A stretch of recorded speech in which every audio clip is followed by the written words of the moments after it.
Hey guys, welcome back to All Things Knives. It's your host Fletcher, and today we're gonna finally do it. We're gonna dye these scales purple. I did a knife a little bit ago.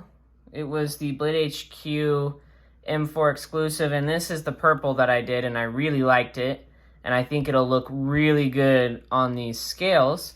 And I want to walk you guys through it. So some things you guys are gonna need. You're gonna need RIT Dymore. Has to be RIT Dymore. Any color of your choice, a bit holder, and the bits, you're going to need T6 and T8. And then you're going to want something like simple green and some paper towels so that you can clean off your knife. So let's get this sucker taken apart. We're going to open her up. We'll do my T6 and my T8. You could probably do a T10 as well. All right. Got this guy in the mail today. Pretty excited about it. Let's see. Huh, that might even be... Those might... This one's a T8, I think, over here. Hey, would you look at that? I will say be careful.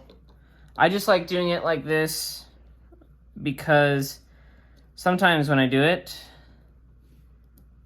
the blade, when I unscrew the pivot, will come back and hit the back spacer. And I've had a couple of blades chip like that, so I don't like doing them like that anymore. Just taking all these side screws out. You are gonna have to take out the pocket clip on this one. There's really not too many screws on the Para 3 Lightweight, which is really nice. I'm going to switch to my T6. Get these ones on the pivot out. Or sorry, the stop pin out. Switching back to my T6. On my Weehaw bit selector. I actually really like this Weehaw one. I always kind of cheaped out on my bit drivers, but I'm liking the Weehaw because it's close enough to the knife and it's quite comfortable. German made too. Little fun fact about myself, I actually studied German in high school and I almost hit my proficiency mark, meaning, or sorry, my bilingual certificate, like my seal of biliteracy. I think I was 1 point away on my listening. Let's get this out. It might just be free spinning. Let's see.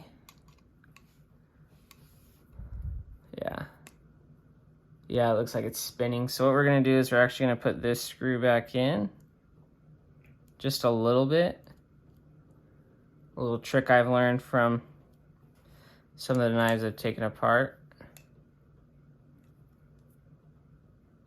See, I'm gonna have to tighten this one all the way in, I think.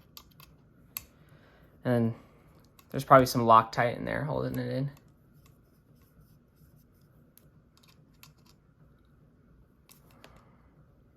Nope, still spinning. Let's see. Let's see what happens if I try to tighten it. You know what? This is gonna have to... Oopsie. So let's see, let's get the, we're gonna have to get the scales off and then I'm gonna have to try and get that one with my Leatherman. I think I'm gonna have to squeeze the stop pin.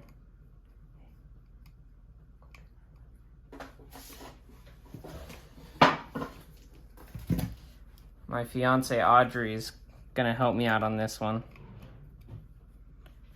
Keeping her up past her bedtime.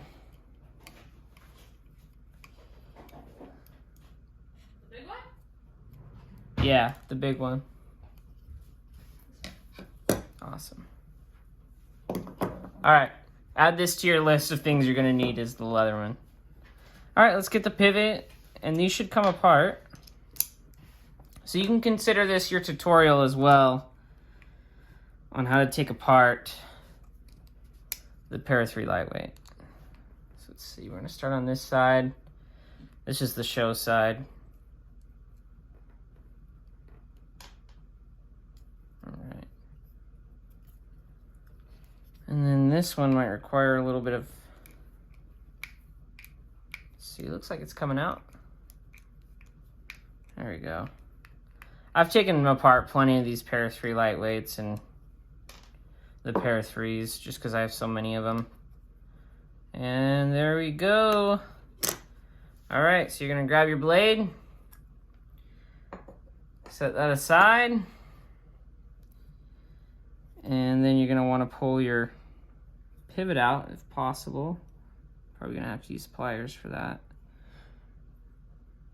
Let's see if we can get these out. The Para 3 lightweight is gonna have only one washer, and that's on the metal side. If you ask Spyderco, they say it's because the Native 5 doesn't have any, and they say that FRN is plenty. Okay. So grab that Leatherman.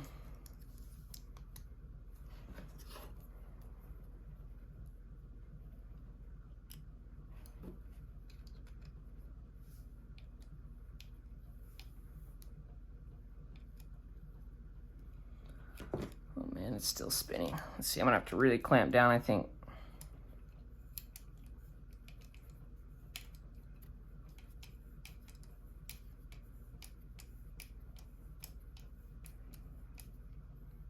Come on. Let's see. Here, I'm gonna pause the video here and I'll start it up in a second once I figure this out. Hey guys, I'm back. All right, so this guy's not going to come out, but it should be fine if I just put this all in there. I don't really think it'll stay in the metal, and if it does, I have a way to fix that.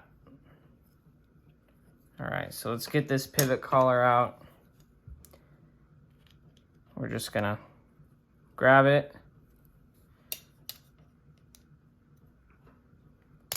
Oh.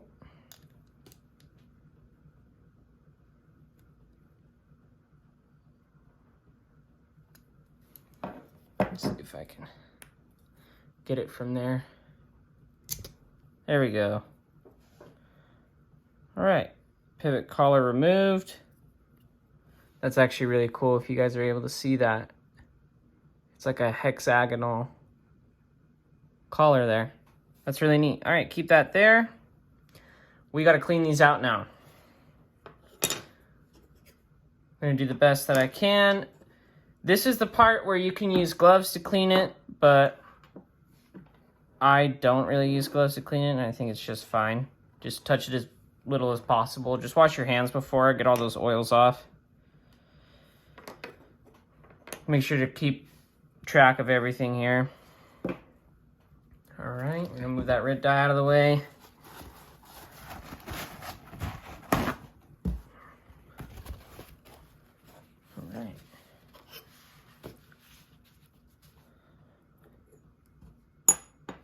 Just gotta scoot all this up. All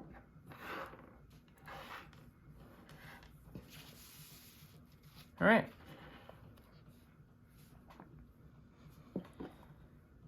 Make sure to keep track of everything.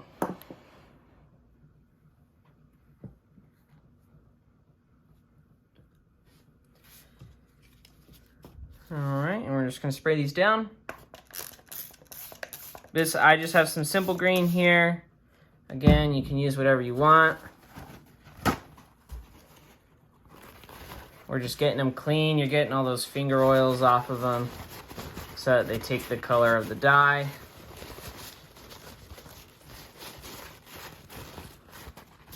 All right.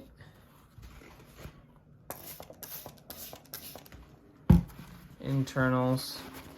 So you get a nice even dye. If someone happens to look, or even you see the inside of your knife, you'll get a nice even dye, which is good. It'll look appealing to the eye. And if you got OCD, won't drive you crazy. All right, so you get that all. If you notice that right there, that's actually really cool. That's the compression lock. It just fits in that little bracket there, and it gets secured by a screw that's right there.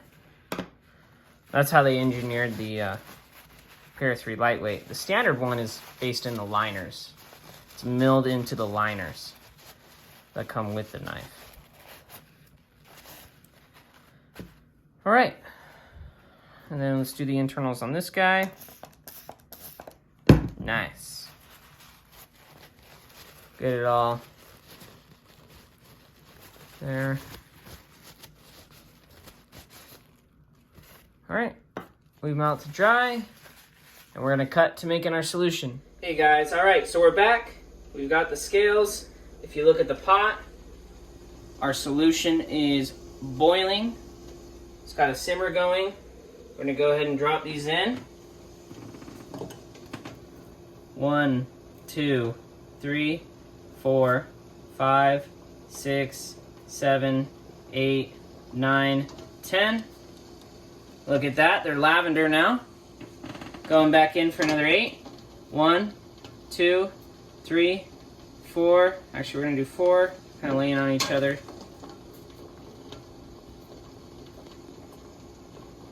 That was another 5 seconds.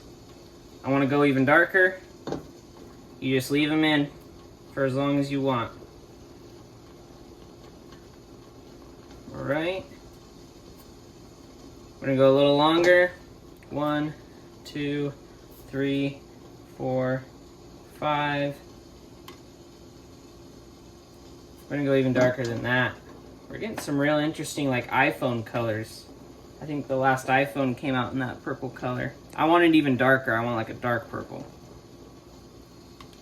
Look at that. We're getting dark. I'm gonna go even longer. So you see it's just sitting in there and I'm letting it boil in it. The color is adhering. Hold out. See, it's getting darker, but I want even darker than that.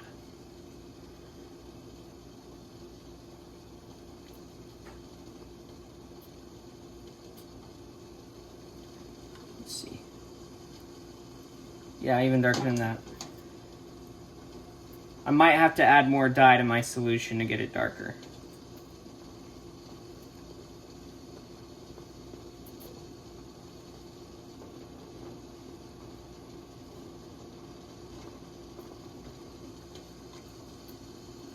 It's looking good. Getting a really nice dark purple. Exactly what I kind of wanted.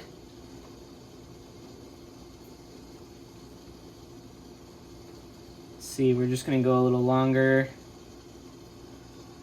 Let's see. I'm gonna try adding some more purple in there. I'm gonna let those sit for a second.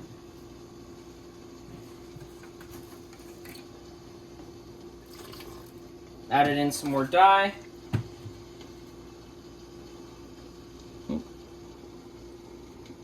Just gotta grab my strings.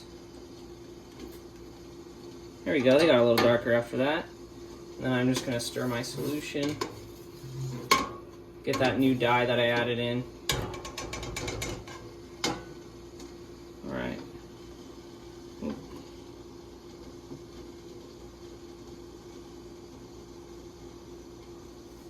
They're all tangled up.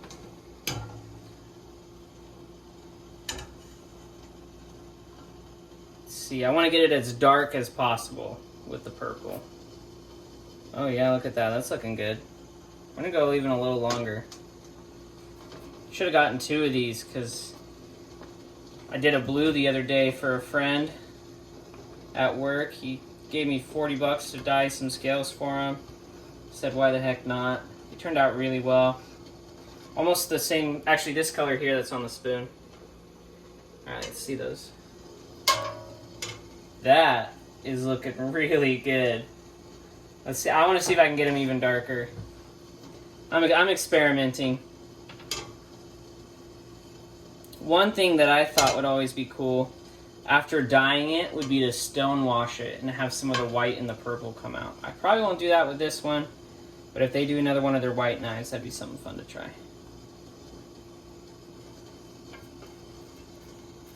What do you think, Audrey? Keep going? I think it's great. You think it's great? We're gonna go a little longer. This will be our last one. I'll pull it out after this. And if you don't ever like the color and you want it a little darker, you can do it again. The only thing is if you do it too light, or sorry, too dark, you can't go lighter, is the only problem. So it's better light than too dark. We're gonna call it there.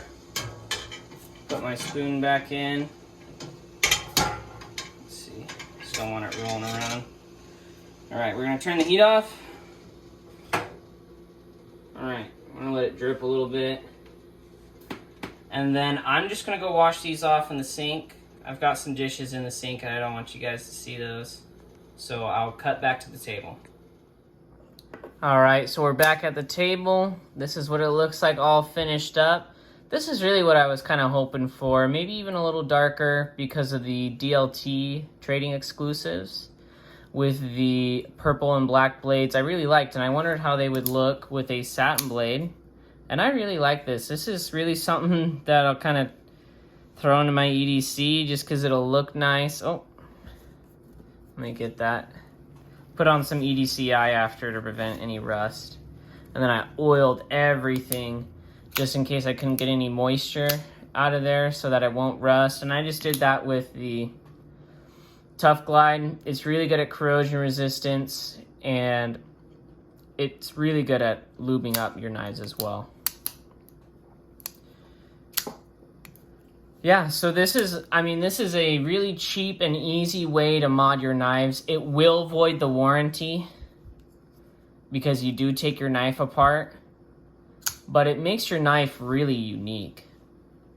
And most of the time I don't even really have to use the warranty from manufacturers like Spyderco or Benchmade. And so I don't even really worry about it. Most things I can fix myself. But it really adds a really nice touch to something you carry every day, flares it up a little bit. And heck, if you don't ever like the color, you can always dye it black. Or switch out the scales. But I really like this purple. I didn't like the white because I know the white will get dirty, but the purple will hide it a little better. You know, if my hands are dirty, just because it's a darker color. But I really like this. And it allows you to make your knife by adding a unique color. This is something that's really fun to do. It took me 30 minutes even with videoing to get this done. You just get the knife together, throw it in there, get it back together, make sure everything's dry, lube it up, make sure all your screws are tight. But yeah, this is awesome. I'll probably carry this knife for a little bit to test out the Rex 45 steel when I'm done with my Mannix carry, which will be I'll finish that this Friday, so I got maybe 3 more days of the Mannix. I'm really excited to do that review because it'll reveal, this carry has changed my whole thought on the Mannix, like my thoughts on the Mannix.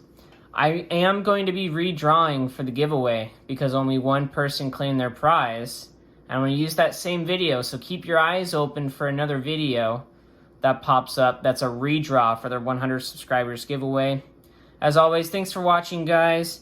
Please like, comment, share, subscribe if you're not subscribed. Comment down below what color you would turn your white Para 3 into, what color you have dyed other knives into, and some other content you would like to see on the channel, and maybe I can get that out to you guys. As always, thanks for watching, guys. Stay sharp.